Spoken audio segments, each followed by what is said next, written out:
Imagine for a moment that you are standing on the floor of an ocean that no longer exists. It is quiet here. The air is soft, unmoving, and warm. Beneath your feet lies a pale, crystalline surface, perfectly still, as if time itself has settled into a single, endless exhale. What you are standing on is salt, the remains of a sea that evaporated millions of years ago, leaving behind a smooth, glittering plain, a preserved memory of water, and mineral imprint of the world as it once was. If you listen closely, you might imagine the faint echo of waves that are no longer here, the slow, patient rhythm of geological time, the whisper of a substance that has existed far longer than cities, kingdoms, or human stories. And yet, salt is woven into all of human history, into our survival, our rituals, our food, our trade, our roads, our words, even into our bodies. For the next 2 hours, we will drift through that history together, slowly, without urgency. A soft journey across deep time. A quiet exploration of an ancient commodity that shaped civilizations while remaining modest, silent, and constant. Allow your breath to settle. Allow your shoulders to loosen. Allow your focus to dissolve into the calm rhythm of the story ahead. This is the history of salt, told gently so that you may relax, concentrate, or sleep. Salt, at its simplest level, is a mineral. It is made of 2 elements, sodium and chlorine, 2 reactive substances that, when joined, become something entirely stable, a perfect cubic crystal known to chemistry as sodium chloride, NaCl. It is a structure of great simplicity. Each crystal is composed of ions, arranged with quiet precision, forming shapes so regular that even without cutting or polishing, salt naturally breaks into clean, geometric fragments. This mineral is everywhere, in the oceans, in the Earth's crust, in ancient seabeds hidden deep under mountains, in the bodies of animals, and flowing through the veins of every human being. Salt forms through slow, natural processes.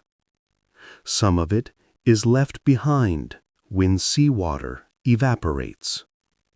Some of it crystallizes inside underground lakes that have remained untouched for epochs. Some emerges as crust on the surface of desert basins, shimmering in the heat like frost on a winter window. If you picture the earth from above, the oceans appear blue, but their blueness hides an astonishing concentration of dissolved minerals. Every wave you have ever seen contains salt. The mist from crashing surf carries it. The scent of the sea is shaped by it. When rain falls on continents, it dissolves minerals from rocks, gathering them into tiny streams, then rivers, and eventually into the ocean. Once there, the water evaporates, but the salt stays. And so, over millions of years, the oceans have become vast reservoirs of sodium chloride. The average seawater contains about 3.5% salt by weight, a number small enough to taste gentle, yet immense when multiplied across the planet's waters. We rarely think about it, but salt is one of the most abundant, most stable, and most quietly influential substances in the natural world. Its story begins long before ours. Long before written history, long before pottery, before bronze tools, before cities or agriculture, early humans encountered salt in the same way animals do, by instinct. They tasted it in their sweat. They found it on stones licked by wild herds. They noticed that after long migrations, animals gathered around certain patches of ground, natural salt licks, where minerals slowly accumulated from underground sources. Early humans followed the animals and eventually discovered that these places held something essential. Salt became a companion of survival. It preserved hydration. It balanced bodily fluids. It allowed hunters to replace what was lost through exertion. And when communities began to form, salt entered daily life in subtle, almost invisible ways. The earliest methods of obtaining salt were simple. In coastal places, people collected seawater in shallow depressions and waited for the sun to evaporate it. The process was slow, gentle, and patient. Nothing dramatic, nothing complex, just water, warmth, and time. Inland, people gathered salt left behind after burning salty plants. These ashes contained mineral content that could be used in cooking and preservation. The transition from gathering to deliberate production was also slow. Generations passed before people realized that boiling brine yielded purer crystals, that different kinds of clay pots produced different textures, that salt could be stored for seasons, and that its value was stable, dependable, and universal. Salt became one of the first substances ever traded over long distances, not because it was rare, but because it was necessary. Villages grew around salt springs. Footpaths formed between distant deposits.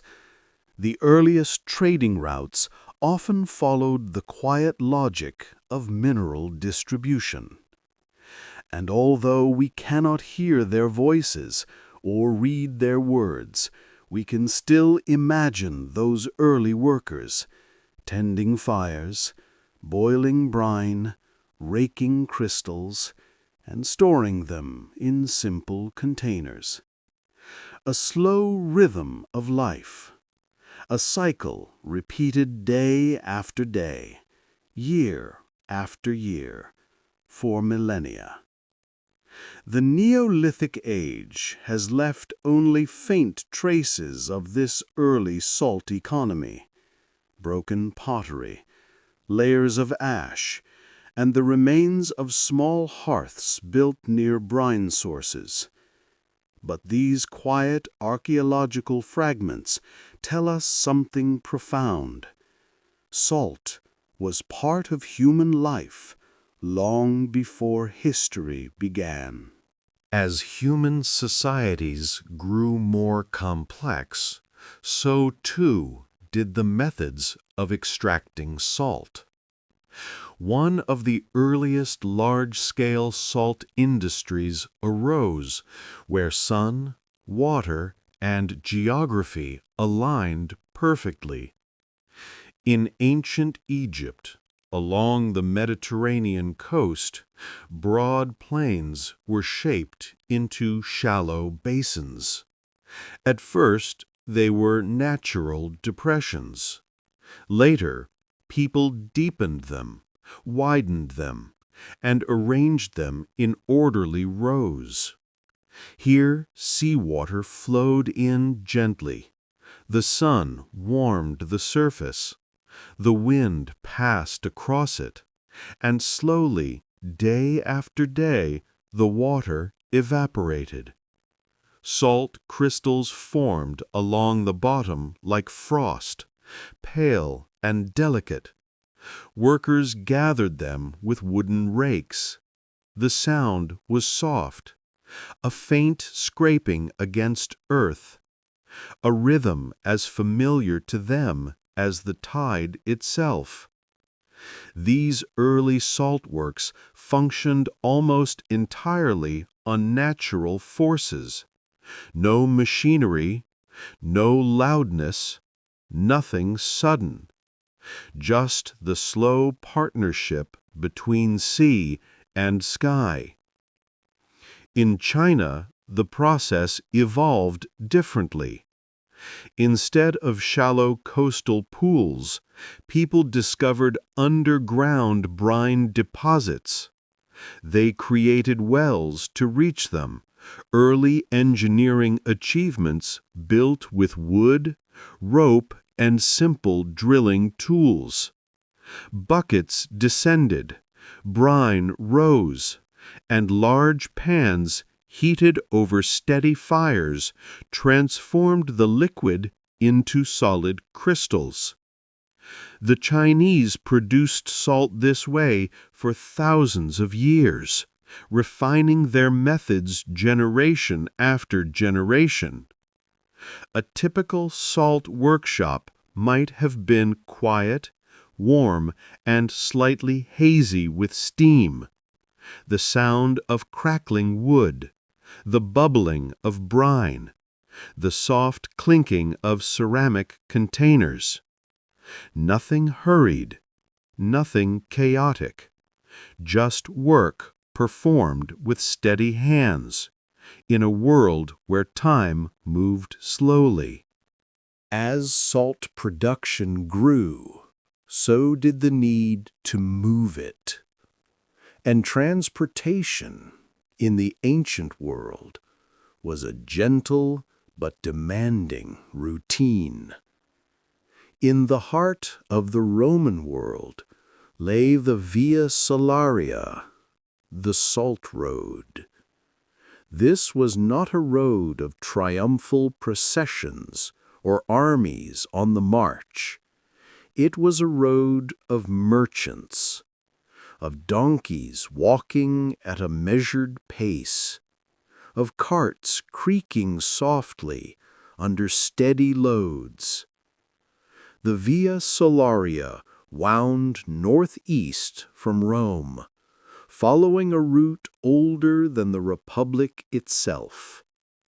Along this road, salt traveled from coastal works to inland settlements, where it was stored, weighed, and distributed. Imagine it, a long line of animals moving across sunlit hills, their hooves tapping softly against ancient paving stones. The smell of warm earth, the muted rustle of cloth sacks filled with salt crystals. Day by day, step by step, a slow, dependable movement of goods. Elsewhere in the world, similar routes formed. In Central Asia, caravans of camels moved across deserts, carrying salt slabs shaped like rough rectangles. The pace was unchanging. The caravan walked in gentle procession, each camel placing its feet almost exactly where the one ahead had stepped. In Africa, salt caravans crossed the Sahara, long columns of animals moving across endless sands, the desert wind whispering across their path. On rivers, barges carried salt with the current. The movement was smooth, quiet, predictable. Transportation shaped by patience. The connection between salt and armies is ancient, but not because of battle. Instead, it comes from something far quieter: administration. Roman soldiers received a stipend to help them purchase salt. This was called the salarium. From this word, our modern term salary eventually emerged. The salt itself was not dramatic. It was not a treasure, nor a prize taken in war. It was simply a necessity, an item tracked, recorded, and distributed by clerks. Picture a Roman storage building, not a fortress, just a calm administrative space. Stacks of amphora, clay tablets with inventories.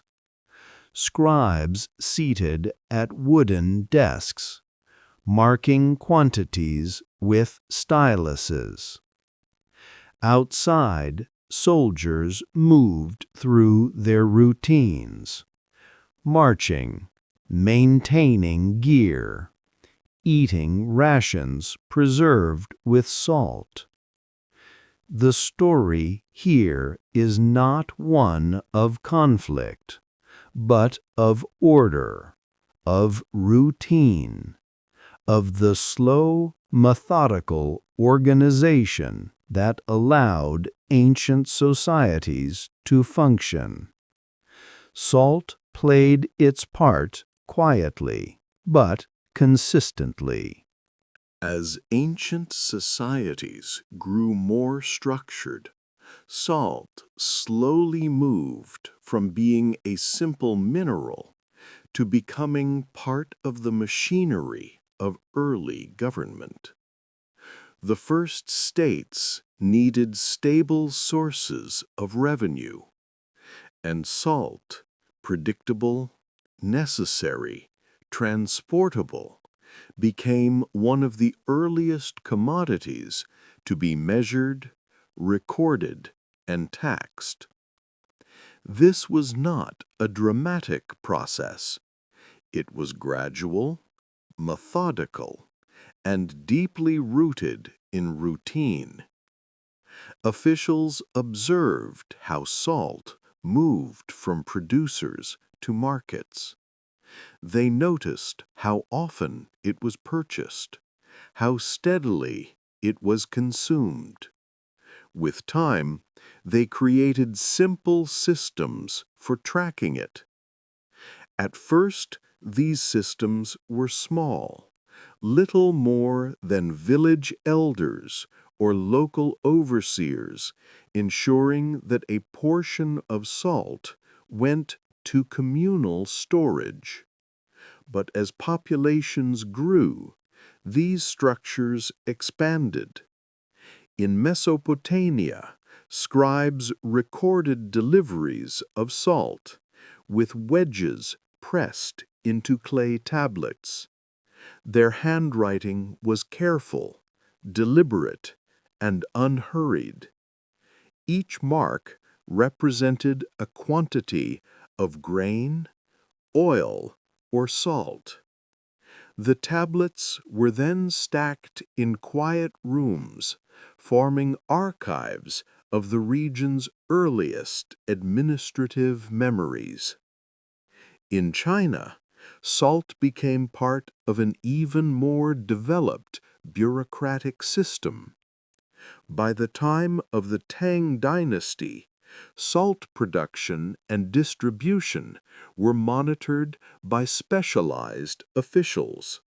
They measured brine, recorded evaporation rates, tracked shipments, and maintained careful inventories of every granule that entered or left the state's storehouses. This was the essence of early governance: slow, repetitive processes built around materials that were essential, stable, and universal. Salt allowed states to function quietly, without fanfare. As centuries passed, people developed new ways of reaching salt. Evaporation works remained important along coasts and salt lakes. But inland communities turned their attention to the earth itself. Beneath the surface of many regions lay ancient seabeds, fossilized layers of salt created by oceans long vanished. These layers could stretch for miles in every direction, sealed under stone, untouched for tens of millions of years. When medieval miners began to extract salt from these deposits, they entered silent worlds. Caverns, passages, long horizontal tunnels carved through solid mineral. The Wieliczka salt mine in Poland offers one of the most serene examples. It is a place where the walls themselves shimmer softly under lamplight, and where generations of miners worked patiently, carving out chambers step by measured step. The sound in such a mine was subdued, a faint tapping of chisels, a quiet scrape. Occasionally, the soft crack of a crystal face splitting along a natural plane. The work was routine. Miners shaped blocks of salt into rectangular forms. They stacked them carefully. They transported them along smooth, packed earth floors. Above ground, towns built around salt mines had a unique rhythm. Workshops processed the salt into finer grains. Merchants weighed it. Clerks recorded it. And local markets displayed it in simple wooden bins. There was no rush, no crowds, only the steady pace of a community shaped by the mineral beneath their feet. Throughout Central Europe, salt deposits formed the economic heart of many regions. Towns emerged near these deposits not because of political decree, but because the work itself required daily presence and routine labor. In Germany, the town of Lüneburg quietly grew around its salt works. For centuries, brine was drawn from the earth using simple wooden mechanisms powered by human and animal strength. Large boiling houses transformed this brine into dense crystals. The heat inside these buildings was steady and comforting, like the warmth of a baker's oven. In Austria, a different pattern emerged. The small city of Hallein, near Salzburg, became a center of salt processing. The brine here came from deep beneath the Alps, traveling through long wooden pipes that carried it slowly downhill. The sight of these pipes, stretching across valleys, supported by wooden frames, became part of the landscape for generations. The process was always the same. Brine boiled, crystals formed, workers raked them into piles, and then gently shoveled them into storage. These salt towns were not bustling centers of trade like large medieval capitals. Their growth was quiet, steady, and deeply tied to the mineral itself. The people who lived there lived by the pace of salt, a calm, predictable cycle of gathering, heating, drying, and storing. Salt was not a glamorous commodity, so the architecture surrounding its production often had a simple, functional elegance. Boiling houses were large, open rooms. High ceilings allowed steam to rise and disperse. Wooden rafters, darkened by years of evaporated brine, supported wide roofs. In many places, enormous graduation towers were built. Tall wooden structures designed to increase evaporation by allowing brine to trickle slowly down walls of blackthorn branches. These towers were peaceful places.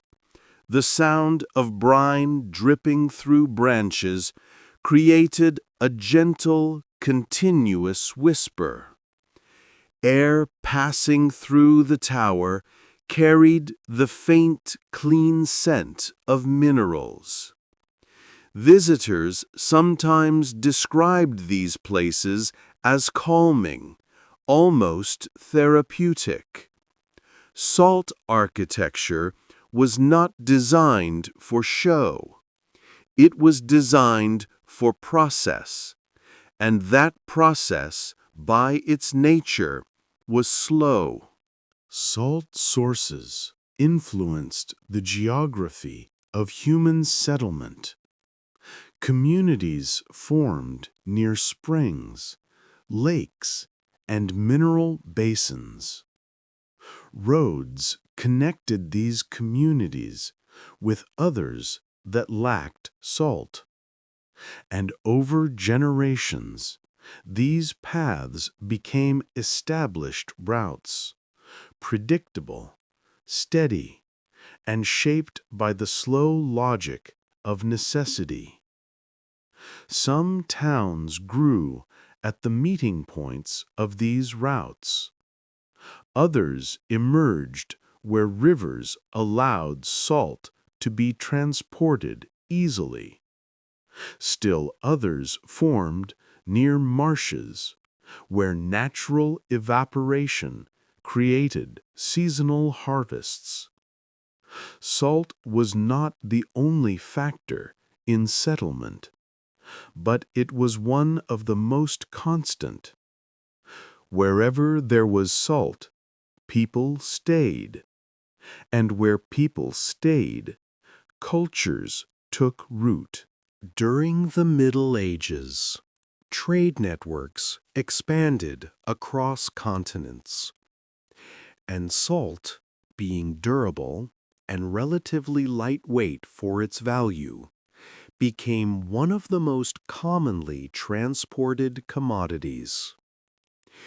Merchants measured it using standardized weights, scales with smooth stones, bronze weights worn by centuries of handling, wooden containers shaped to precise volumes.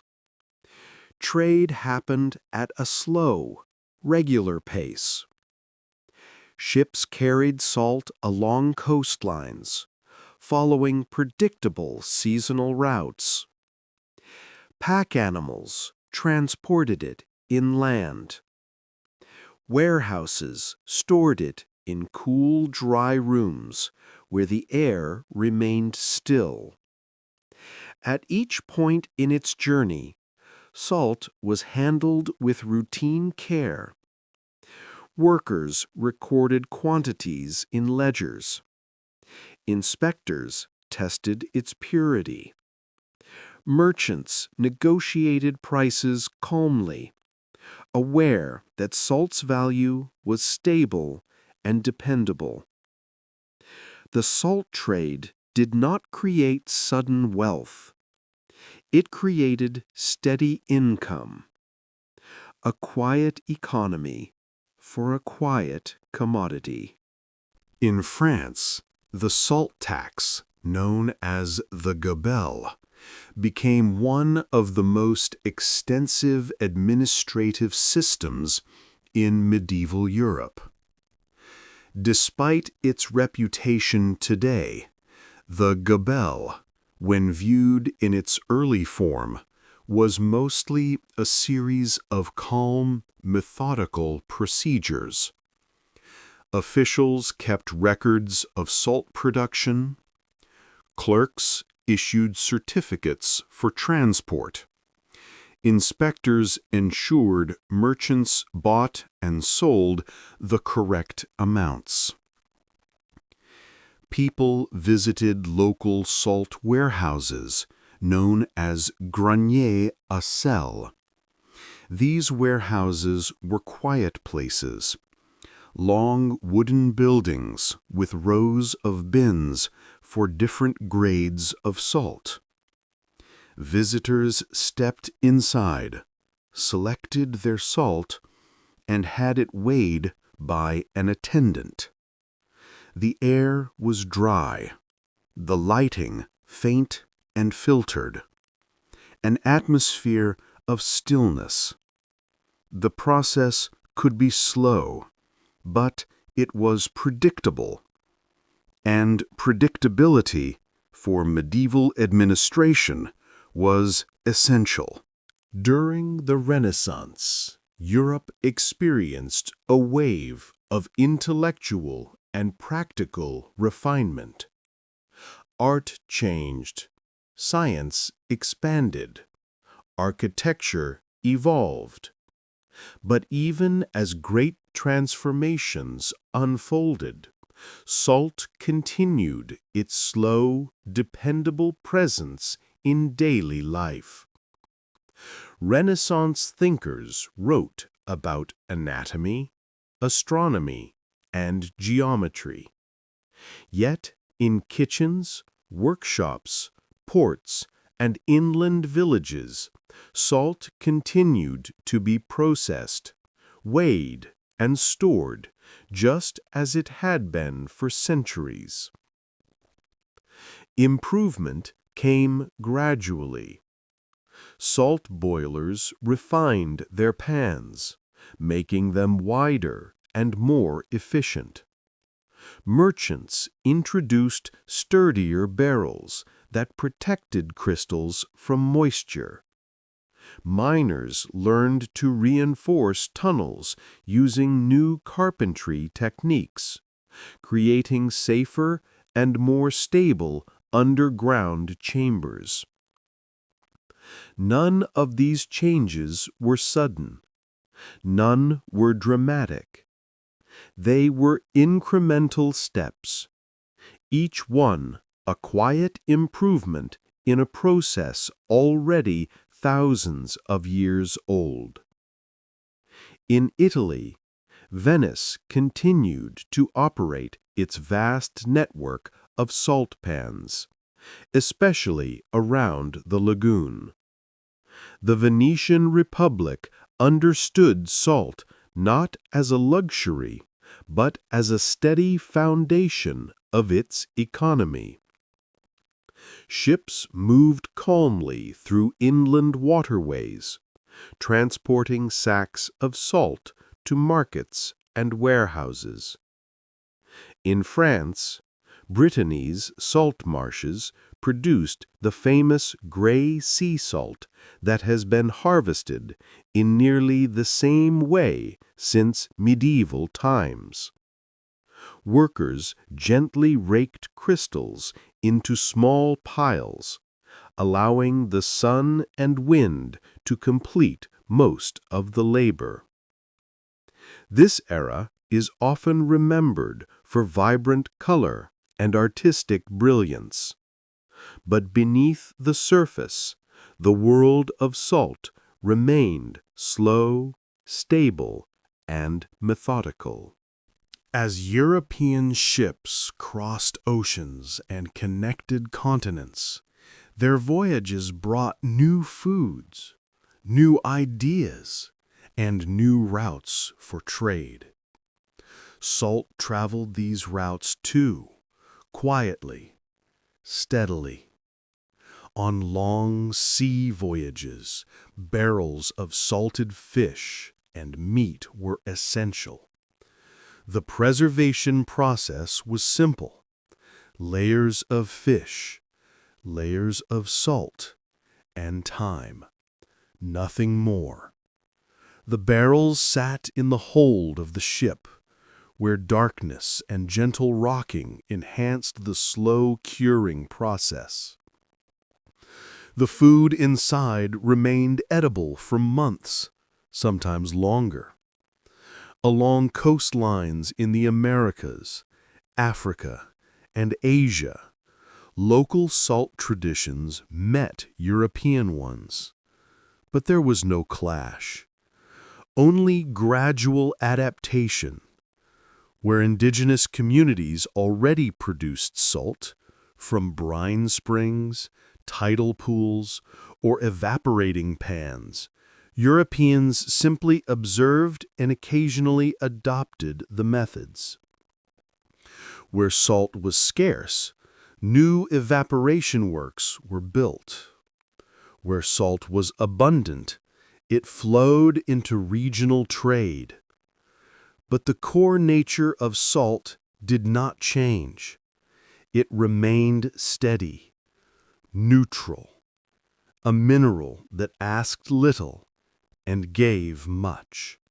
As the early modern world developed, underground salt mining evolved into a more refined craft. Towns like Hallein, Hallstatt, and Nuremberg in the Austrian Alps deepened their tunnels, creating quiet labyrinths beneath mountain slopes. Wooden rails allowed carts to glide gently through passages. Miners used simple lamps filled with oil, casting warm, steady light against crystalline walls. The walls were cool to the touch, smoothed in some places, textured in others, always shimmering faintly from the natural crystal reflections. The air underground carried a mild, clean scent, slightly mineral, slightly earthy. It was calm, still, protected from the winds and storms above. Work here followed a rhythm, marking a face of salt, loosening it with tools, lifting each block with care, and stacking it neatly for transport. Even the sounds were gentle, a soft thud, a quiet scrape, the muted rumble of a wooden wagon wheel. In some regions, miners carved small chapels directly into the salt. These spaces were peaceful sanctuaries, illuminated by simple candles. Walls and altars were shaped from salt itself, creating a serene, reflective atmosphere. Salt mines were never places of haste. They were spaces of patience, where generations worked side by side with the mineral remains of ancient oceans. Salt's presence in daily life has always been constant, but never overwhelming. In kitchens, it sits quietly in ceramic bowls or wooden containers. A pinch added to boiling water. A sprinkle placed over vegetables. A layer spread over fish or meat before storage. Every step is calm, domestic, ordinary. Salt seasons food without drawing attention to itself. It preserves ingredients without proclaiming heroism. It simply exists, fulfilling roles so ancient that they feel almost instinctive. In colder climates, salt kept communities nourished through long winters. Fish were salted by the coast. Meats were cured inland. The processes were repeated every year with little variation. Fishermen washed their catch in brine. Workers layered fish and salt in barrels. The barrels rested in cool cellars or shadowed sheds. In warmer climates, salt was used to dry vegetables, olives, and herbs. Sunlight, heat, and mineral crystals worked together to create stable, long-lasting foods. These methods changed little over time. They did not need to. Salt made them simple and effective. Salt has long held symbolic meaning in many cultures, not through dramatic myths, but through quiet rituals. In Japan, small piles of salt are placed outside restaurants and homes for purification. The crystals sit undisturbed, gradually dissolving in the rain or carried away by the wind. In parts of Eastern Europe, guests are welcomed with bread and salt, two of the simplest, most fundamental foods. The offering is calm, ceremonial, and built on centuries of tradition. In the Middle East, sharing salt with another person is a sign of trust. It implies a bond of mutual respect and peace. In Christianity, salt was once used in baptismal rites. In Judaism, it is placed on bread during Sabbath meals. In Hindu traditions, salt appears in offerings to deities and in rituals of purification. None of these uses are loud or demanding. They represent continuity, stability, and the quiet acknowledgement that salt, though simple, holds a fundamental place in the human experience. It is a mineral that symbolizes permanence, consistency, life. The Industrial Revolution transformed many aspects of life, but salt changed more slowly than most industries. Mines added new tools. Evaporation works added improved pans. Transport gradually moved from donkeys and carts to small rail systems, then to modern trains. But the processes themselves, the patient work of extracting, drying, and storing salt, remained grounded in ancient principles. Water still evaporated at its own pace. Brine still crystallized in layers. Salt still broke along natural lines. And food preserved with salt continued to follow cycles older than history. In many places, families maintained the same methods for generations, passing down techniques not through written instructions, but through observation, practice, and quiet repetition. Salt stayed close to nature, close to simplicity, close to routine. Even as the world around it accelerated, the mineral kept its ancient calm. As the world stepped slowly into the modern age, societies became more interconnected. New technologies appeared. Cities expanded. Scientific knowledge broadened. And yet, through all this change, salt remained gentle and familiar. Factories began producing refined table salt in large quantities.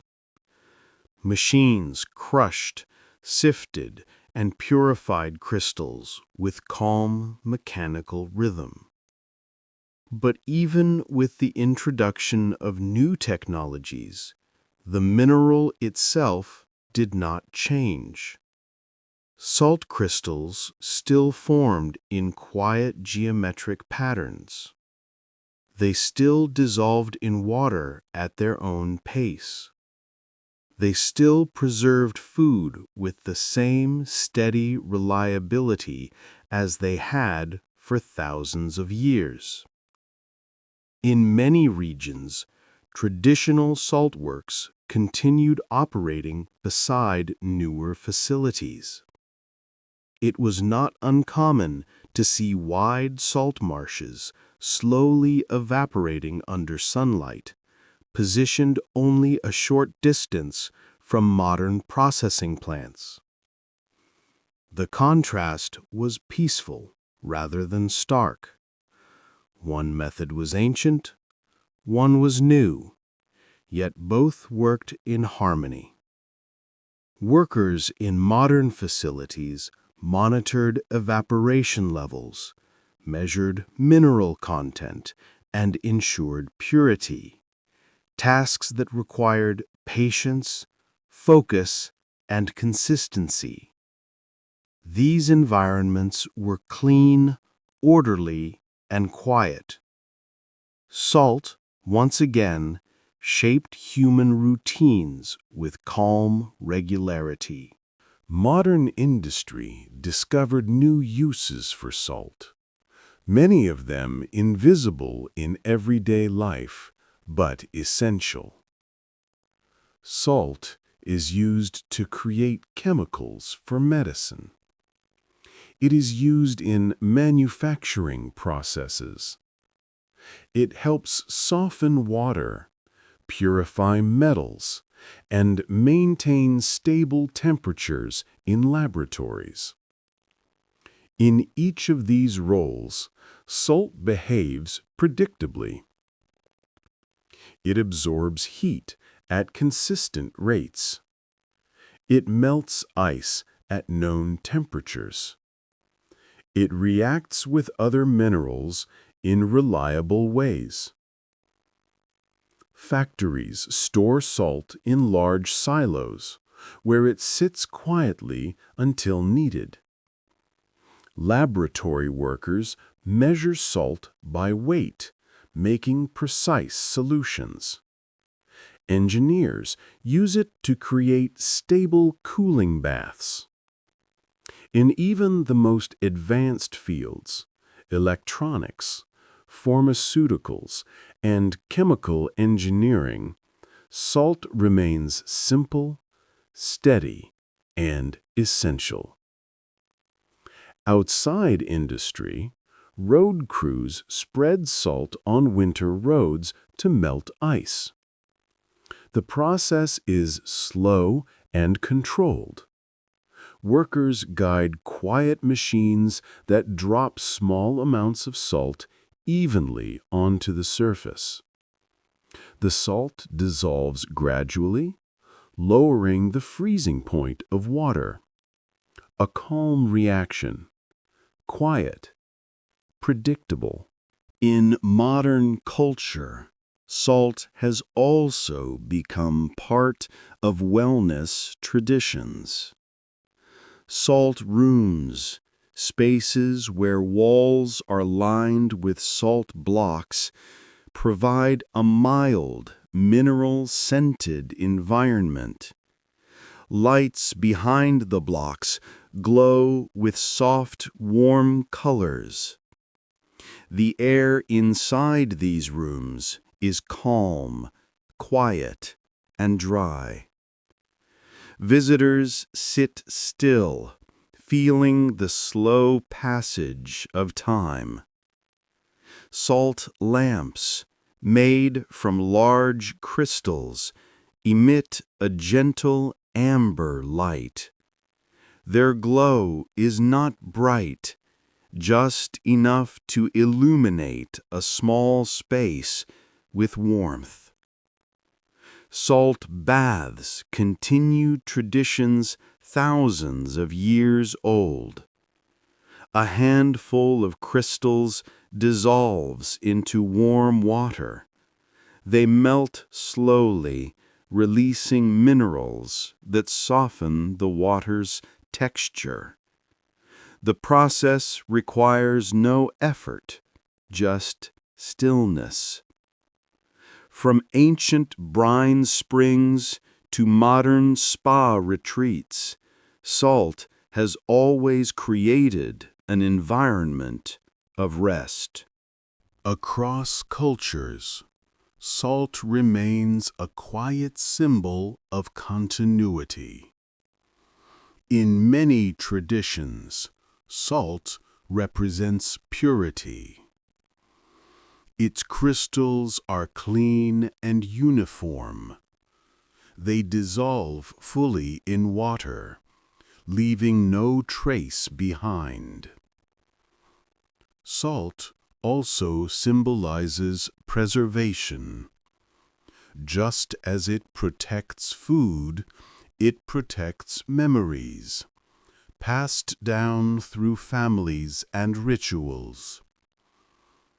In some cultures, salt is used in funerary rites, placed near the deceased to protect their transition.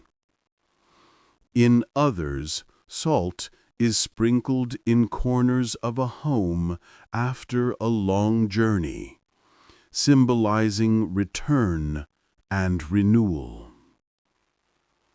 Salt has no single meaning.